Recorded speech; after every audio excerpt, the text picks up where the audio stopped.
In this video, our guest Gaston from LGG Corp shares tips on how to source and manufacture products in China. What is Me Too product and why it's important to avoid products like that. He gives information about custom molds and lastly, how to communicate with manufacturers. In this video, you will meet our co-host Lisette Lies. She works with different Amazon brands, and if you like videos like this, don't forget to click like below this video and subscribe to our channel for more weekly videos.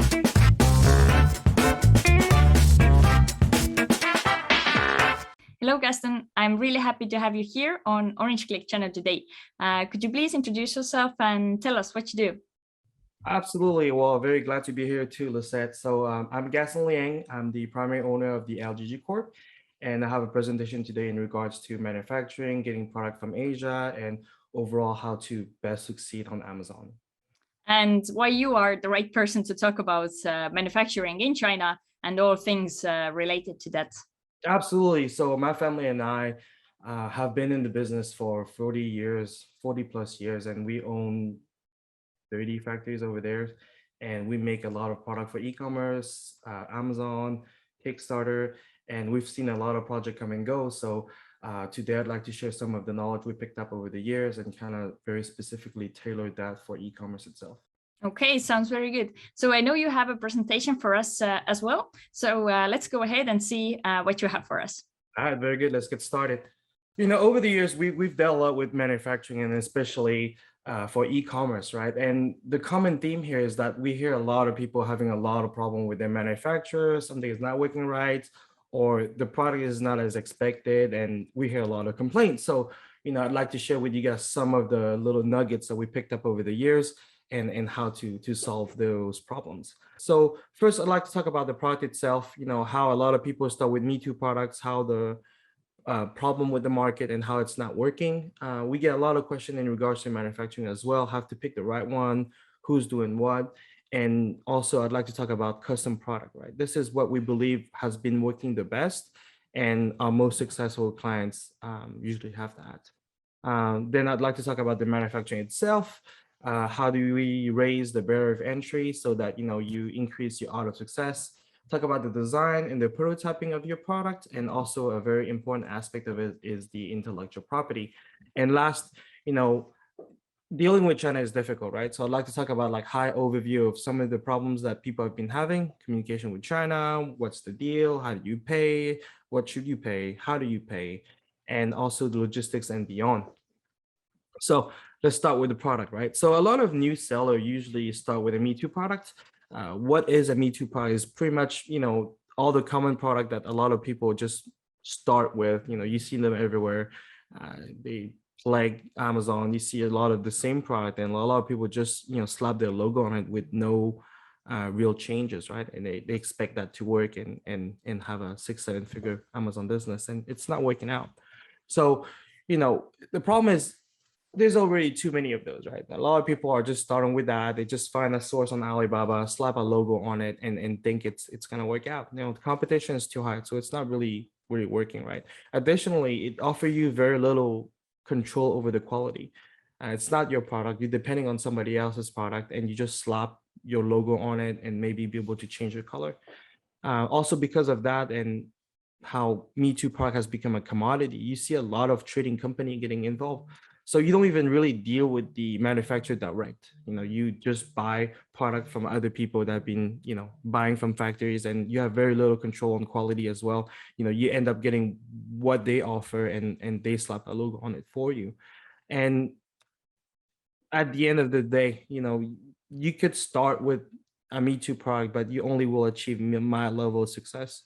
And, you know, if you want to be truly winning Amazon, Me Too product is not the way to go. Gaston, I have one question about Me Too product. So yeah, sure. For example, if any sellers who is watching us knows that he or she is currently selling a Me Too product and would like to make it work, is there any way to do it? Do you have any tips or advice to give? Yeah, absolutely. I mean, a lot of people do start with Me Too product, right? But the best way to go about it is to improve a Me Too product, right? Because you know that this product is selling well, right? So there is something that is working for that product. It's just too many people doing it, and you have zero control over it, right? So I'd say, source a few, buy a few, and see how you can make your own with improvements, right? So, see what people are saying about this product. If there's a common theme, a common thread, or a common problem, take that product and find a manufacturer that can help you resolve those problems and really make your own custom one. That's probably the best advice. Well, that leads to the next one, right? So like, a lot of people is like, so how do you find a manufacturer? Or how do you even find somebody that will be willing to work with you, right? So honestly, I like to source them myself. I really like face-to-face. It really allows you to see who you're talking to, dealing with, and really overall increase your odds of success, right? Also, it allows you to see what they have to offer, right? You can pick up what they make, you can see the quality, and through that, you can see their technical abilities, right? If they make good product or not. So everybody's heard of the Canton Fair. That's probably the biggest fair where you can see all the product with all the manufacturer and really shake a lot of hands, right? But that's not the only option, right? A lot of shows or large trade shows are done domestically for the people that are in the US or even in your respective country, right? So don't think that the Canton Fair is the only fair, and sometimes it is not, right? So it can kind of become a Me Too fair too, where everybody's going there, everybody's looking at the same thing. And last, also, don't discount your own city, right? Right now I'm in Atlanta, and we have something called the America Smart, and basically it's an agglomeration, a mini fair of a lot of like sellers, wholesalers, and whatnot, and it really will give you some ideas of what you want to look at or what you want to source. So here's some resources for those fairs. So nTradeShows.com lists a lot of those fairs or trade shows or whatnot throughout the US. And also ThomasNet is kind of the Google for industry people, right? So you go there and you find a lot of manufacturers or industry specific searches. So that's how you get the actual manufacturing and how to source them, right? So let's get on to custom product, right? What do I mean by that? Earlier I mentioned, really get something that works for your brand and that is custom and not a me too, right? So what we've seen a lot of success with is the improved upon or custom product, right? So find something that works in your niche or your business model or whatnot, and really start studying it. Right? Don't just take something that somebody has made already, right? Improve upon it, and really don't discard the feedback that other buyer has been saying. It's like, oh, it feels cheap, or oh, I would like to have different colors, or let's have a different material, make it bigger, make it smaller. You really take all this in consideration and make your own, right? And then, one other thing that we've also learned is, brand awareness and being cohesive, right? What I mean by that is a lot of our very successful sellers, they don't just have one product. They start with one product, but eventually they build a whole brand and ecosystem around it, right? So on this particular example, you see a pastry rolling pin. And then, the second product here is baking pies, right? You have pie weights, or down below, you can see silicone strips, and it all kind of jive and feel like it's from the same brand. And at the end of the day, it's all about basket value, right? So if you sell a lot of similar product and build that brand recognition, your overall basket value has a tendency to increase. And that's how our successful client gets to the 6, 7, 8 figure sales. So another thing that, getting a custom product is, obviously raising the barrier of entry and make it more difficult for other people to compete with you, right? And, like we said earlier, custom product, right? That's probably your first and most important step. So as you guys can see here, this is pretty much the same product over and over, right? It's 2 or 3 of the same thing and people just slap their logo on it. Yeah, you can sell some of those, but honestly, you'll be competing with everybody else. And it's much better to start with your own unique product. Another thing that is very important is the ownership of the molds. So every time you make a custom product or whatnot, when you work with your manufacturer, make sure that you actually own the mold and that it's yours and yours only, right? So we have some resources in a PDF that we will have at the end to kind of walk you through those steps and questions to ask and things to watch out for. But molds comes a lot in our conversation with our clients, and who owns it, who pays for it, how much is it, what is it for, and whatnot. I wanted Yeah. to say that actually we have also a lot of questions from our viewers regarding to the molds. So they want to know usually like how the process works with getting your own mold, and also of course the price is always something they ask about. Is it usually expensive to create your own mold? Yeah, so obviously the price of the mold will depend on the size of the product, right? The bigger it is or the more complex it is, the more expensive it is, right? So I think a common theme that we hear too is that people say, oh, why is my mold so expensive? I don't really understand what's going on and whatnot. Molds are expensive, right? But the problem is you deal with a lot of like smaller factories or non-factories, and they don't have the ability to make molds. So they'll contract, people like us or another company to make the mold for them to make the product, right? And in the process of creating that mold, they will also sell it to you at profit, right? So you end up overpaying for the mold. You don't really know who's making the mold. And a lot of my past client or potential client, they don't really know if it's theirs. They paid for it, and some factory end up using theirs, so it's not really theirs. So we kind of recap the mold process and what's all about in that PDF. So I'll refer you guys back at the end of the presentation, and you guys be able to download that as a resource. Let's talk about brand recognition, right? So that's probably honestly the hardest one to do, but we think is probably the most effective one. Brand recognition, right? That is more important than honestly any IP protection in the long term. I mean, when was the last time you guys went to a restaurant and asked for RC Cola, right? Nobody knows RC Cola. You only ask for Coca-Cola, right? And that didn't even involve any IP or patent or anything like that. So that's kind of the goal, at the end of the day, you want to create your own brand, your own custom product, but brand recognition is what we're after here. So next slide. All right. So now that we talked about, getting your own product, how do we go about it? Like what is it involved, right? Well, it usually involves a bunch of design and ownership of the IP, right? So, a lot of times, a lot of our customers just come with us, with a sketch. This is what we want to do. This is what we want to create. Can you help us with that, right? Sure, no problem, right? One of the things I would say is truly understand your product, right? If it's not a Me Too product, it's yours. Really understand how it works, what's your IP, and understand the process. Right? If it is a Me Too product or a product that you're trying to improve, then study it as much as you can. Talk to your supplier, talk to your manufacturer, right? So at the end of the day, it becomes yours, and all the in and out of it, and really own the IP, right? And then you can source product designer. One way to do it is use the one that is already at the factory. If you guys trust and can work with them, then you can use the one that they have. If not, then you can always outsource with a design firm or some engineers or whatnot to kind of put your reality to your product to reality. And we also have a section in the PDF that kind of help you, hey, how do you find the right designer? What should you ask them? What should they get you? And what should you pay for it? And then ultimately, the most important part is prototyping and validation, right? Now that you have your idea, you sketch it out, you have the specification for it. Let's make a few, do a few and test it out, make sure that this is actually what you envision, right? And also before you start your commercial production, do a validation run.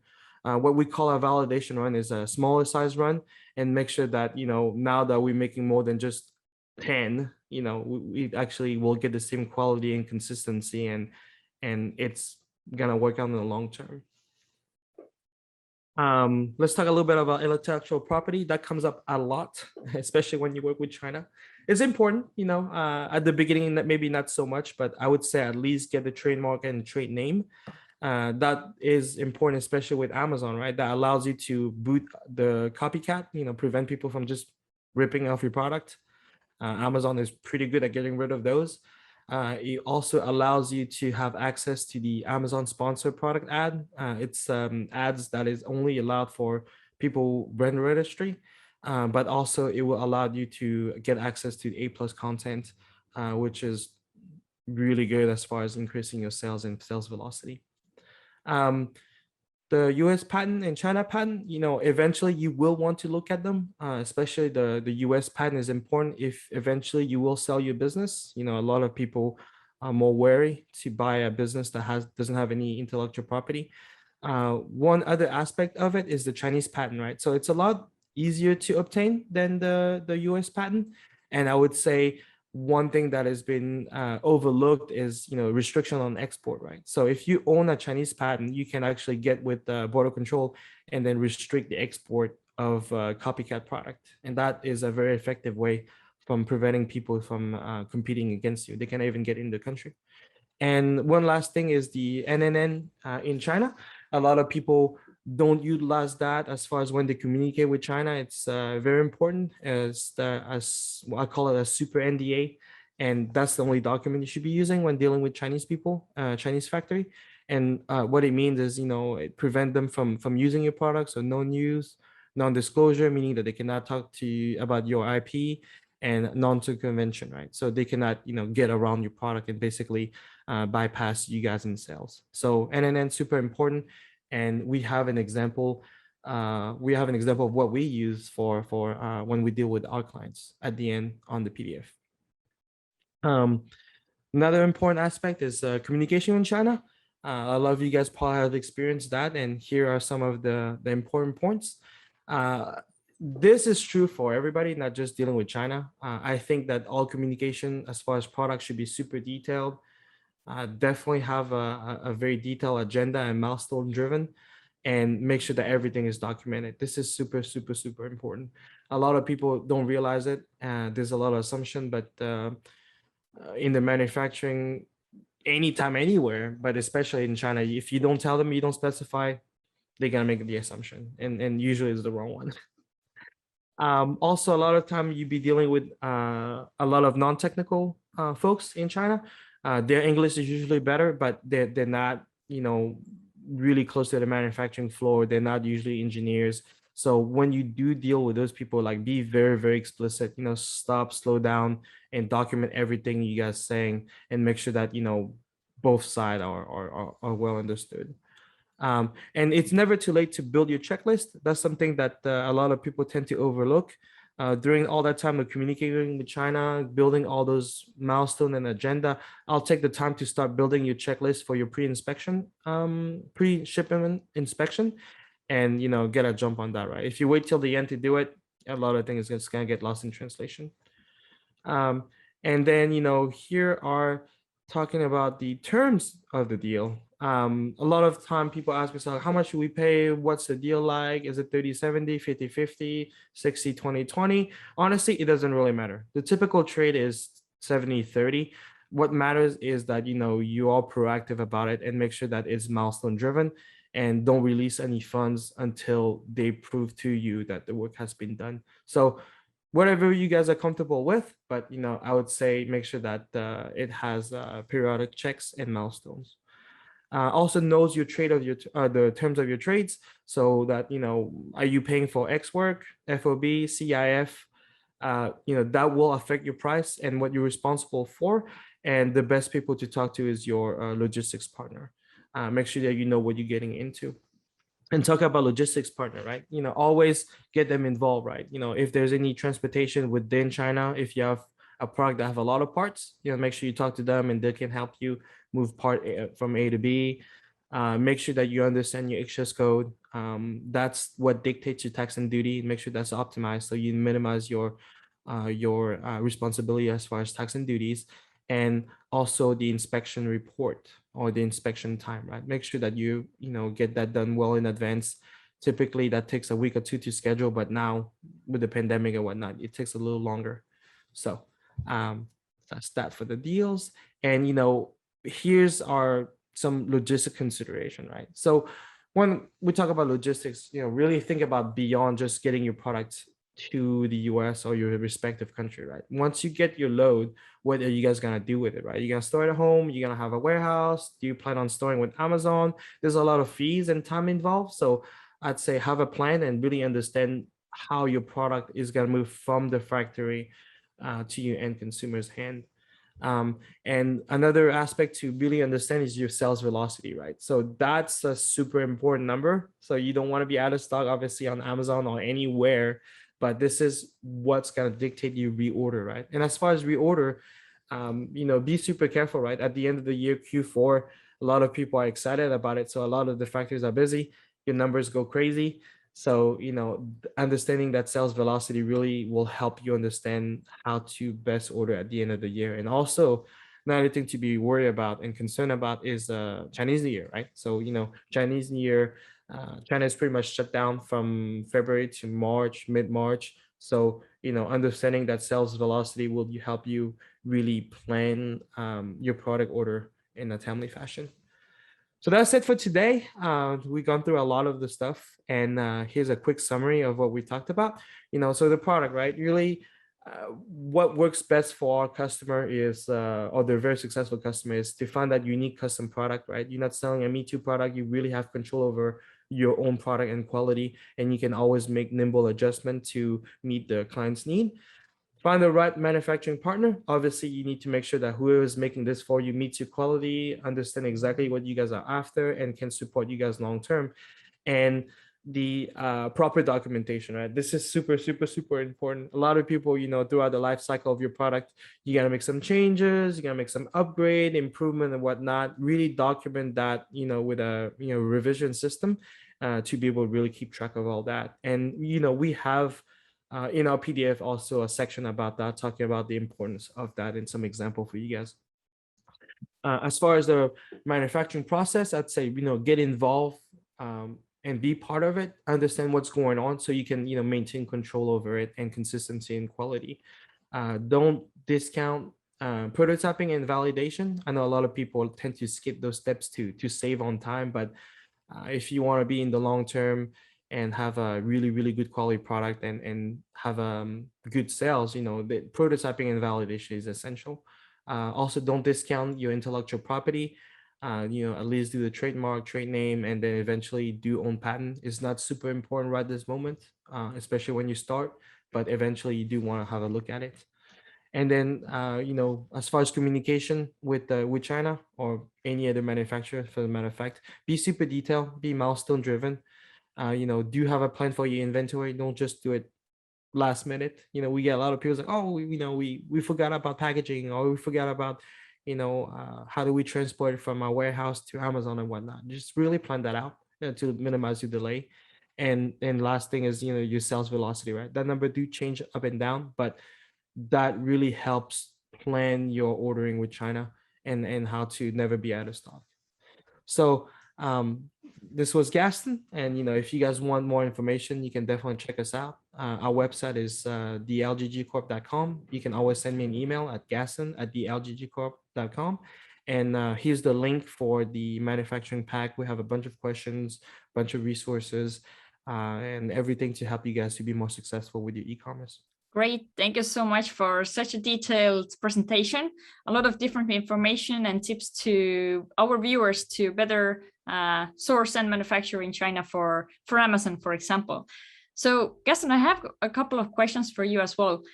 First, you talked about Me Too products, and we also have, like, I think each year we have some trendy products that all sellers want to jump into. So I wanted to ask, can you bring some of examples, like what kind of like trend products we have had over the past years that are actually not very good idea to start selling on Amazon if you're late to the trend? No, absolutely. I mean, every year, like you said, it's a little bit different, right? And I don't know what this year's hottest thing. I know that a year or two ago was like the fidget spinner or something like that. Everybody was making fidget spinners, to the point where, like, everybody had one of those, right? So, or the garlic press, I think that's the one that has been like, the ever so running Me Too product. Right? Everybody's talking about that garlic press or the silicone barbecue glove, right? So, we actually have an example for that. I'm not saying that that's the route to go. But we had a guy that ended up buying a lot of silicone barbecue glove, right? And he was trying to go beyond just slapping his logo on it. So like, how do we make improvement upon that?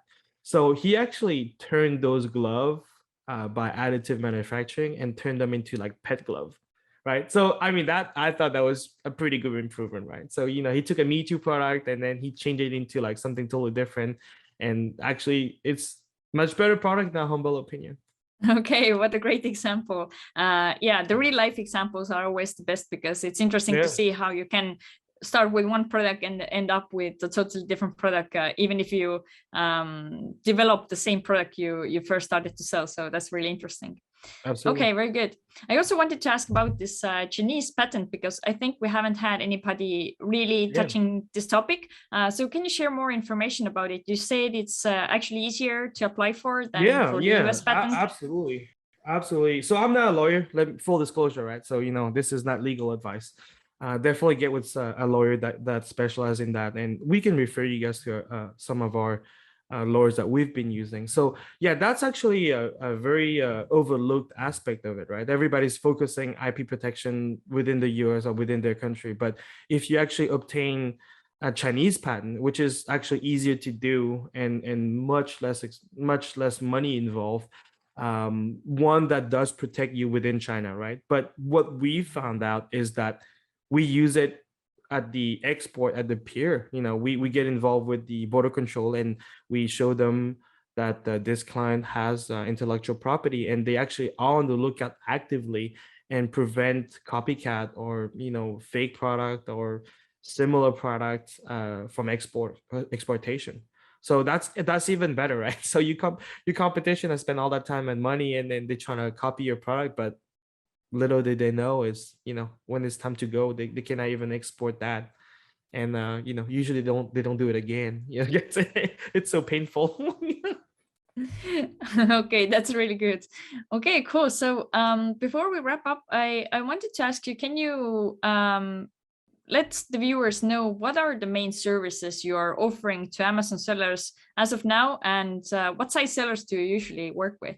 Yeah, sure. So the LGG Corp, what we do really, we are A to Z, right? So we from concept to manufacturing to exportation. We are a la carte. So, we offer all these services, but some people just don't want the design, they just want the prototype, or they just want the manufacturing, right? So to make it simple, from concept to product to exportation is really what we focus on. And we do small to medium-sized businesses. If you just started in Amazon, maybe that's not the right approach, as in you're still doing the Me Too product, or you're trying to still figure out what you're trying to sell. But as you grow and figure out that you need a manufacturer or a contract manufacturer or a partner in manufacturing that you can count on, we usually do best with that type of clientele. Okay, very good. So Gaston, thanks again for joining me today and sharing all of this knowledge. And I hope to see you soon. Yeah, it's been a pleasure. Thank you so much, Lucette.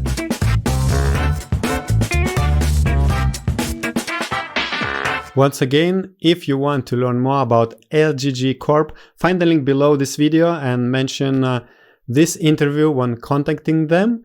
And now I recommend you to check the other video on our channel, which was recorded together with Chris Rawlings, where he shares the formula how to create A+ content for your Amazon product listing.